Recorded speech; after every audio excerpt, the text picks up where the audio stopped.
All right, this is the next example that we'll be talking about.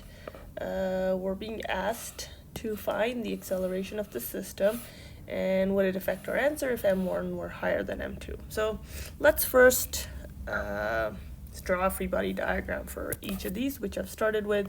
Basically, force of gravity on mass 2 pulling down, tension pulling up, and just as a reminder, when you're drawing these free body diagrams, it helps to circle the mass or circle whatever you're making the free body diagram of and ask yourself, where does it make contact with external objects? And then of course we have the long range force of gravity acting on it. Doing something similar with m1, we see it makes contact here. That's where we have the tension. Note that I've labeled this tension here and the tension here with the same T, because in this pulley, since we are working with a massless pulley, and the tension in these ropes is going to be equivalent. So here are the two free body diagrams. Now, to find the acceleration, we need to do the sum of the forces on each of the blocks. And we'll make an assumption for our coordinate system. So we know that when this mass accelerates upward, m2 accelerates downward. So to be able to consistently use a common acceleration for both, it helps to work in a coordinate system where positive acceleration in this for this mass also equates to a positive acceleration here.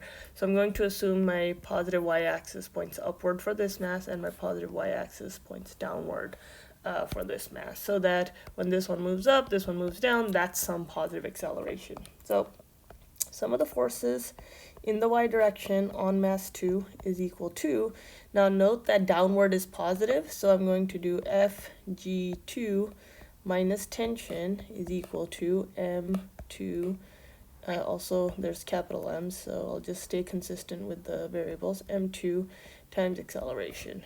And then sum of the forces in the y direction on mass 1, well, upward here is positive, so I'll go ahead and do T minus Fg1 is equal to m1a.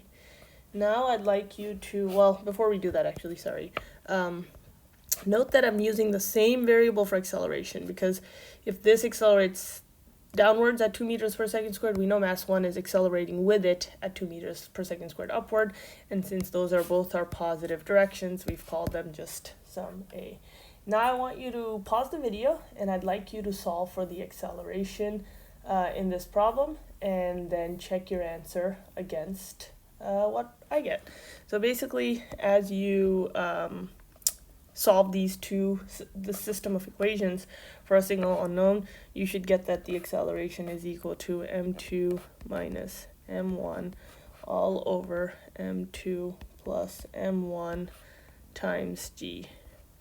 And the question had asked us, what if m1 were higher than m2? Would our answer change? What if m1 were higher than m2? So if this number was greater, well, the bottom sum stays exactly the same. Just the order of this difference is what determines if the top is positive or negative. So when m2 is greater than m1, our acceleration here is positive. So for m2 greater than m1, we have acceleration greater than 0, which means that m2 moves in the positive direction and m1 moves in the positive direction, which is m2 going down, this going up, which makes sense because if m2 is heavier, the system is going to accelerate in this direction. On the other hand, if m1 is greater than m2, well, in that case, acceleration is less than 0, because basically you have a smaller number minus a bigger number. So this is negative, the rest of the numbers are positive, so we get acceleration is less than 0. That means in that case, this will accelerate in the negative direction upward, this will accelerate in the negative direction downward, which also makes sense, because when m1's heavier, you expect the system to accelerate that way.